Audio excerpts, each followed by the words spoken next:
Olá, bom dia, boa tarde, boa noite. Eu não sei em qual período do dia você está me assistindo, mas espero que esteja tudo bem com você e sejam muito bem-vindos ao canal do Senhor Deselegante. E no episódio de hoje nós vamos falar sobre dois livrinhos que eu li nesse ano de 2025. E esses dois livrinhos estão em um único vídeo porque eles têm temáticas muito parecidas, são romances LGBTQIA+, e eles adentram em temas muito parecidos, né? Como eu já mencionei. E o primeiro que a gente vai falar no vídeo de hoje é o livro 1 Milhão de Finais Felizes, do Victor Martins, publicado no ano de 2019. Esse daqui é um livro nacional, e nele a gente vai acompanhar a história de Jonas, um rapaz que é aspirante a escritor e que trabalha num café temático na Avenida Paulista. Ele trabalha num café que tem uma temática toda espacial, se não me engano chama Rocket Café, o nome do lugar em que ele trabalha, né? E o Jonas, nessa cafeteria, ele tem uma amiga que chama Karina, que é uma aspirante atriz, que inclusive é uma das personagens mais legais e mais divertidas do livro. O Jonas, ele é um jovem sonhador que está ali na casa dos seus 19 anos, e o sonho dele é ser escritor e produzir arte. Só que ele nunca sabe por onde ele vai começar a escrever. Qual vai ser o primeiro livro dele, como desenvolver uma história. Ele tá sempre ali muito perdido, jogando várias ideias num caderninho, mas nunca consegue desenvolver nada. Até que um dia, trabalhando, um dos clientes dele chama muito atenção. É um rapaz alto, ruivo, bem apessoado. E naquele instante o Jonas ele fica apaixonado por aquele homem. Ele fala, meu Deus, que homem lindo, que homem sensacional. E ele passa a criar fanfics na cabeça dele, como todo bom jovem, como todo bom adolescente. Até pessoas adultas fazem isso, né? Então, sem julgamentos por aqui. E o Jonas, a partir de então, tem a ideia para escrever uma nova história. E ele decide escrever sobre piratas gays, por que não? Então ele cria dois personagens, o Bart e o Todd, que vão ser a representação tanto dele quanto desse cara ruivo aí que ele conheceu no café. E o Jonas, ele vem de um contexto familiar um tanto quanto conturbado. Os pais dele são casados, mas em um casamento infeliz. A mãe dele é uma pessoa extremamente religiosa, que inclusive fica ali o tempo inteiro no pé do Jonas para ele ir à igreja com ela, para ele participar dos eventos da igreja. E o pai dele é um encostado, é um cara pilantra, que acha que mulher só serve para cozinhar e para ser empregadinha dele, né? E ele trata muito mal a esposa, trata muito mal o filho.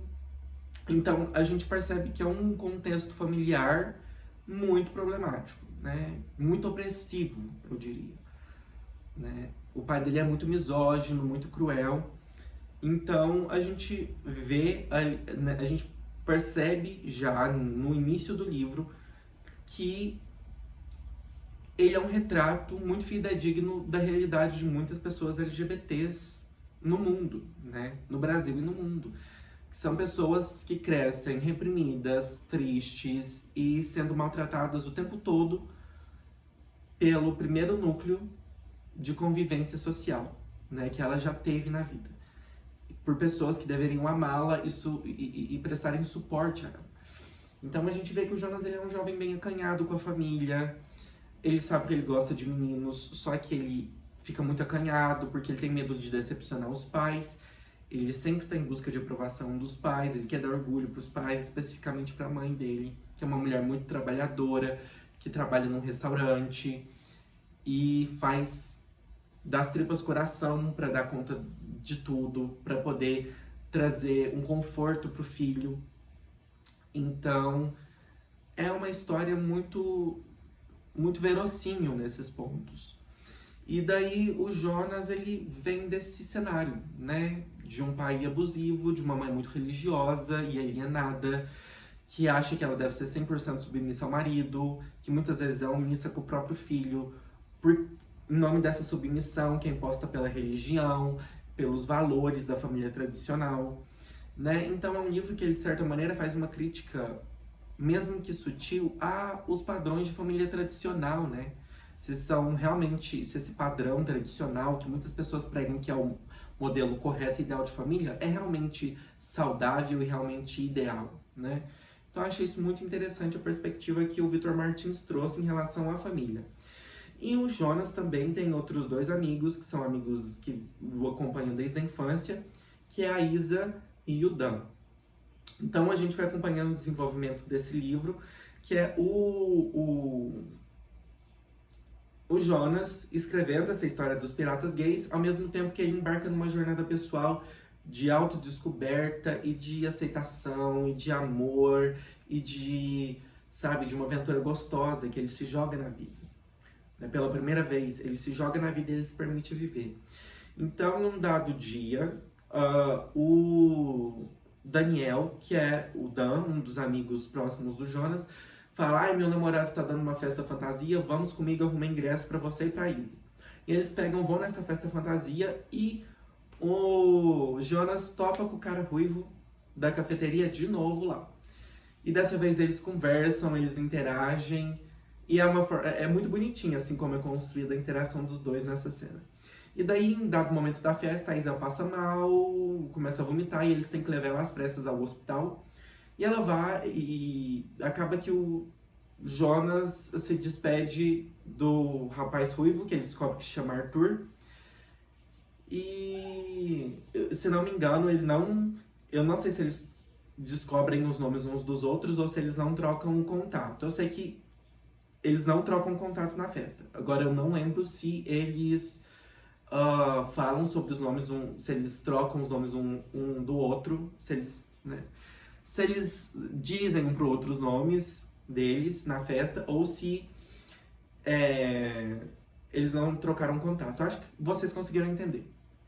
Mas eu sei que o Jonas não pegou o contato do Arthur, e os dois se desencontraram e ele ficou muito devastado com aquilo. Ele falou: nossa, eu tive a oportunidade de pegar o contato dele, eu tô com ele na minha cabeça há muitos dias, e eu simplesmente deixei passar. E ele começa a se sentir burro, tabacudo, até que ele vai conversar com a Isa.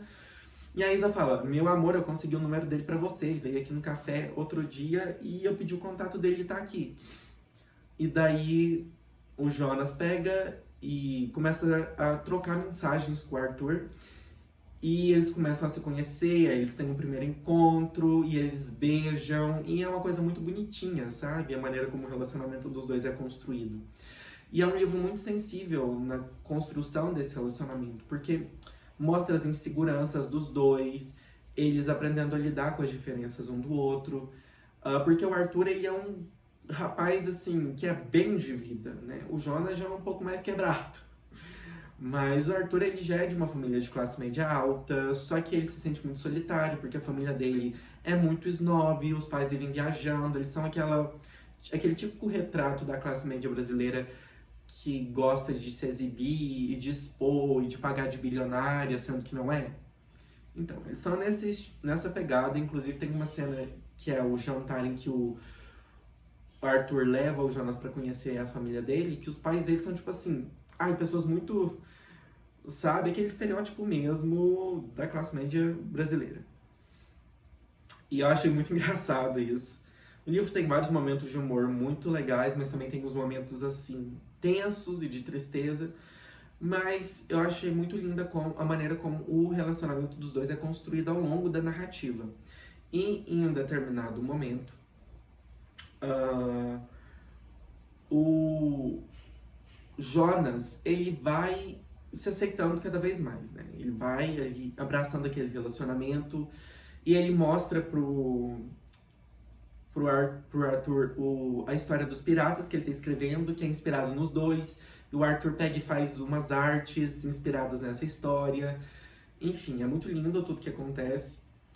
E eu achei muito legal que a gente foi acompanhando na narrativa. Esse foi um ponto muito interessante da escrita do Victor Martins, que em determinados trechos do livro a gente acompanha a história dos piratas e depois a gente volta pro Jonas, depois para a história dos piratas. Então a gente vai tendo contato com aquela história que o Jonas está escrevendo.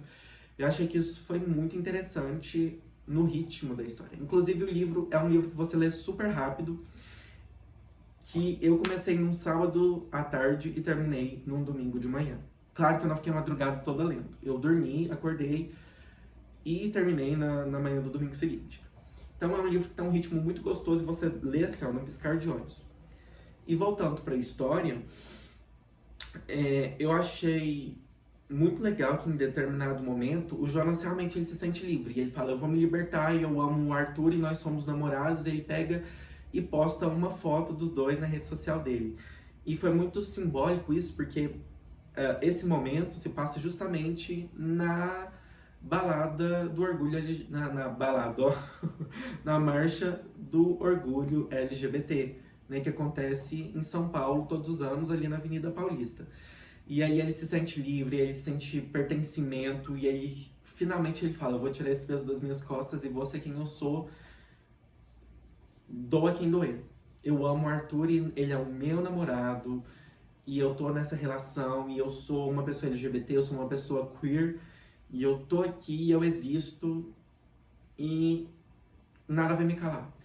E daí, nesse mesmo dia, o Arthur fala, não, você não vai de metrô, porque geralmente o Jonas não gostava que o Arthur ficasse deslocando grandes distâncias apenas para levar ele para casa. Então ele costumava pegar o metrô para voltar para casa dele depois dos encontros dos dois. Porque o Jonas ele morava numa parte mais afastada ali da região metropolitana de São Paulo. E daí, nesse dia, o Arthur leva o Jonas para casa e, se não me engano, o Jonas esquece o celular dentro do carro do Arthur.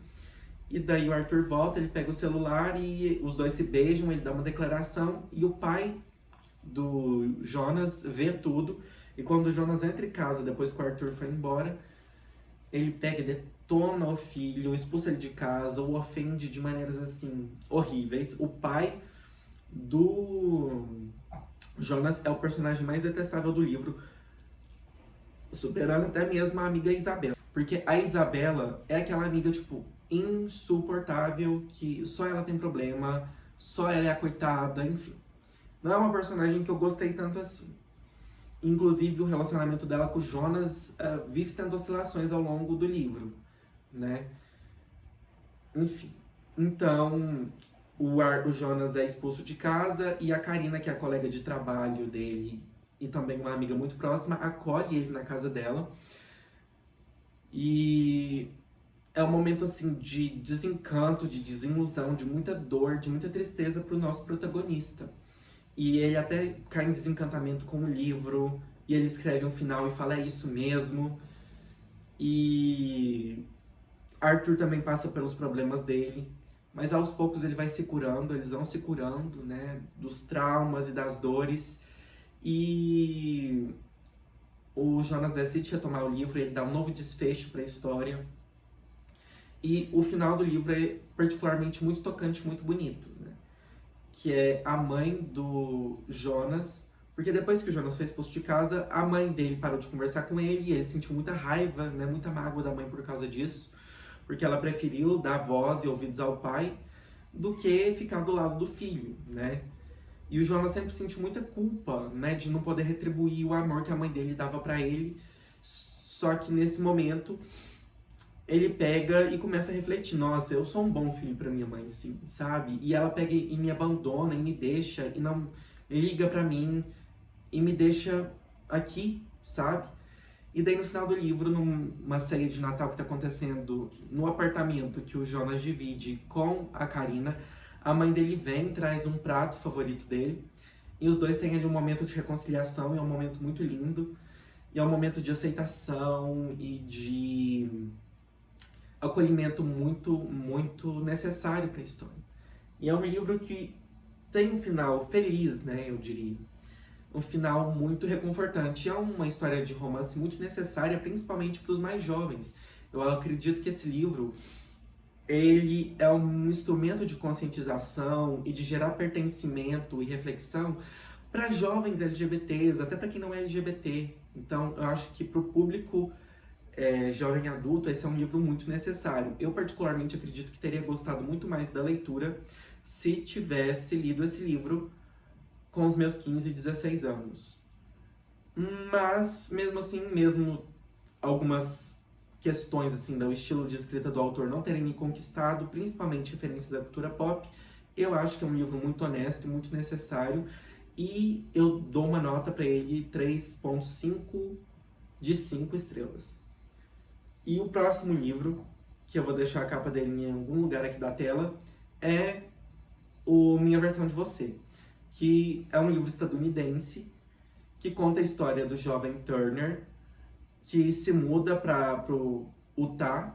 Ele se muda da Califórnia para Utah, para uma cidadezinha do Utah nos Estados Unidos. E essa cidade ela é muito conservadora, a cultura mormon é muito presente ali, a religião também é muito presente ali.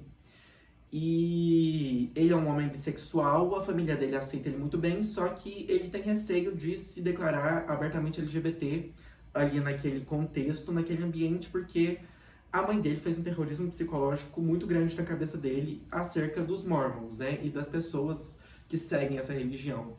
Porque a mãe dele teve um trauma ali na adolescência, perdão, ligado à Igreja dos Santos dos Últimos Dias, né? A tia do Turner, a irmã da mãe dele, era lésbica e ela foi expulsa de casa por causa disso, e esse evento traumatizou muito a mãe do Turner. Ela parou de falar com os pais dela e ela pegou um ranço muito grande de pessoas mormon e, enfim, e ela fez todo esse terrorismo psicológico na cabeça do garoto, e nem a melhor amiga dele na cidade sabia que ele era bissexual, né? A melhor amiga dele é a Autumn, e os dois têm uma relação muito legal, assim, ao longo da narrativa, que às vezes fica meio complexa e meio conturbada, mas no geral é uma relação bem legal.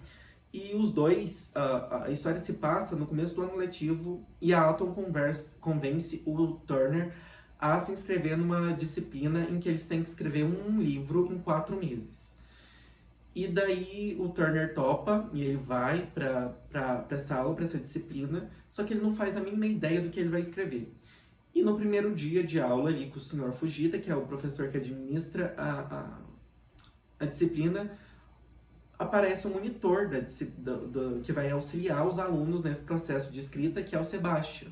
Ele é um rapaz bonitão, bem apessoado, e ele é um garoto mormon, assim, aos extremos. O pai dele era um pastor mormon, a família dele toda religiosa, e ele também ali é aquele garoto ideal que todo mundo colocava expectativas de que ia casar com uma mulher e ter filhos e continuar o trabalho religioso, ali, o legado religioso da família.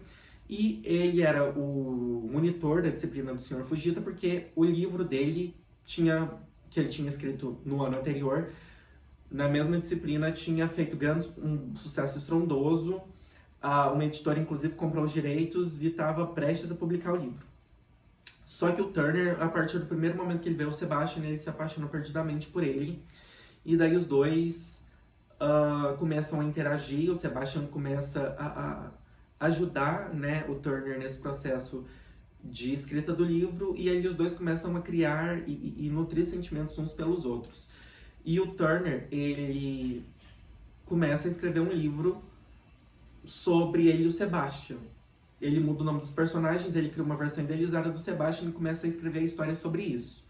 Em dado momento da narrativa, o Sebastian percebe que a história é sobre o relacionamento dele com o Turner, que só os nomes estão trocados, enfim, e é uma auê, e a gente vai vendo o desabrochar desse relacionamento entre Sebastian e Turner. E o Sebastian é uma pessoa muito confusa, que ele ama o Turner, ele descobre esse sentimento muito poderoso por esse amigo que ele fez na disciplina, mas ao mesmo tempo ele tem toda a questão da família por trás, dos ditames da religião e da igreja e das expectativas que a família coloca nas costas dele, né? E a religião ela é muito bem frisada ao longo da narrativa em vários momentos, né? O peso daquilo, né? A condenação do amor entre dois homens, como os mormons enxergam isso como algo abominável e horrendo. E tem 2 cenas específicas que me marcaram muito sobre isso, que é uma cena em que o Sebastian leva o Turner na casa dele pela primeira vez, né? E numa outra cena, quando o Turner volta lá pra jantar com a família dele. Então a gente vê o quão eles são preconceituosos ainda, o como eles tratam pessoas queer, a maneira como eles se dirigem a essas pessoas de uma maneira até desumanizada. Então, o relacionamento dos dois, na maior parte do livro, é muito tensa, né? Porque o Sebastian ama o Turner, só que ele fica dividido, ele não sabe o que ele quer da vida, ele não sabe se ele ama o Sebastian, se ele embarca... Opa, o Sebastian não sabe se ele ama o Turner com toda a intensidade que ele sente, se ele embarca realmente nesse relacionamento, se ele vai se engajar nisso, ou se ele vai seguir aquilo que a família, que o pai dele e que as estruturas sociais pedem dele, né? E isso me irritou um pouco, achei o Sebastian um pouco pedante. Os dois têm vários momentos lindos no decorrer do livro. Tem uma cena muito linda que os dois param num descampado, assim, para poder observar as estrelas, que eles ficam no capô do carro do Turner, observando as estrelas. Tem outra cena que eles sobem numa montanha, que eles fazem uma trilha. Então tem várias cenas muito bonitas dos dois, que eles realmente estão construindo algo muito concreto. Só que o Sebastian, ele não se aceita, ele não sabe o que ele quer fazer da vida. E daí ele termina com o Turner, volta com o Turner e fica nessa novela. Inclusive tem uma cena muito bonita que a mãe do Turner acolhe o Sebastian, só que logo depois ele fica biruleibe da cabeça de novo e se afasta definitivamente do Turner até o final do livro. Aí o Turner pega, fica muito triste com aquilo tudo.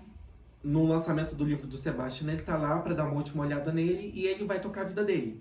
Né? Ele vai pra universidade, o ano escolar termina, ele faz inscrição na universidade, ele é aceito, ele vai pra faculdade, ele começa a estudar e tenta seguir a vida dele adiante, né? Ele consegue entregar o livro, que na verdade não é ele que entrega o livro, porque ele fala pro Sr. Fujita, não dá pra entregar esse livro pra você, porque ele tentou reescrever o livro, tentou escrever outra história que não fosse a dele com a do Sebastian, só que ele não queria entregar aquela história do Sebastian porque o Sebastian não era assumido e ele não queria que todo mundo descobrisse o caso dos dois por meio do livro, porque era muito óbvio que o romance se tratava do Turner e do Sebastian mesmo com os nomes trocados, né? E daí o próprio Sebastian, na verdade a Atom pegou o livro do Turner, entregou pro Sebastian, o Sebastian entregou pro Sr. Fujita e ele conseguiu ser aprovado na disciplina. Aí ele foi pra faculdade, seguiu com a vida dele, e o Sebastian foi fazer a turnê do livro dele, e ele começou a se preparar pra missão Mormon, né? Que os Mormons, eles têm uma missão de evangelização que, quando os homens, especificamente os homens, eles chegam numa idade X, eles têm que cumprir essa missão, né? E eles são enviados para vários países do mundo para converter as pessoas, para angariar novos fiéis para a Igreja dos Santos dos Últimos Dias. E daí o Sebastian pega e tá se preparando para ir nessa missão. Ele voltou da turnê do livro e ele fica muito angustiado porque ele ainda ama o Turner. E em um determinado momento X ali, ele pega, decide de chutar o pau da barraca e vai atrás do Turner na faculdade, e o livro termina com os dois se reencontrando. Então, eu achei isso muito legal, da história, assim, que os dois tiveram uma conclusão bacana pro relacionamento deles. E a gente vê ali o quanto a religião era um peso muito grande, que impossibilitava a união plena de Turner e Sebastian. E é uma realidade de muitas pessoas queer e LGBTs ao redor do mundo, né? Essa repressão religiosa. Só que a escrita da autora, da Christine, eu vou colocar o nome dela completo aqui porque eu não lembro agora, ela chama Christine alguma coisa. É uma escrita que me incomodou um pouco, achei um pouco rasa, um pouco superficial, tem muitas referências a elementos de cultura pop, achei um pouco pedante em alguns momentos, um pouco forçada. Né, no sentido de usar termos LGBTs, enfim, não soou muito natural a maneira como ela usou esses termos. No geral, eu acho que é um livro muito importante para pessoas jovens também, principalmente para conscientizar sobre o peso que a religião traz para a vida de pessoas LGBT, de pessoas queer. Mas é um livro 3 estrelas para mim. ele tem o seu valor, mas não é tipo, ai meu Deus, que obra incrível. Eu achei o livro do Victor Martins muito mais interessante, para ser sincero. Mas essa obra também tem o seu valor, tem o seu mérito, e eu recomendo a leitura, né? Se você tá a fim de ler um romance LGBT, recomendo que você leia. Mas, se você puder ler o Milhão de Finais Felizes, primeiro leia o Milhão de Finais Felizes, priorize esse, porque é um livro muito mais interessante do que a minha versão de você. Então, assim, são livros que têm temáticas muito parecidas, né? Que tratam, que envolvem o processo de escrever livros, que tratam de temáticas LGBT e que trazem, né, famílias conservadoras, a religião sendo um peso muito grande no relacionamento. E achei muito interessante comparar essas duas obras, que são de países diferentes e trazem vivências diferentes, mas que têm esses pontos em comum. E fico muito feliz de você ter me acompanhado até aqui. Não deixe de se inscrever, de compartilhar esse vídeo, e nos vemos no próximo episódio do canal do Senhor Deselegante para falar sobre outra obra, sobre outro livro. E é isso, muito obrigado. Deixo as notas finais: 3,5 de 5 para 1 milhão de finais felizes e 3 estrelas de 5 para a minha versão de você, tá bom? Tchau, tchau, e nos vemos em breve.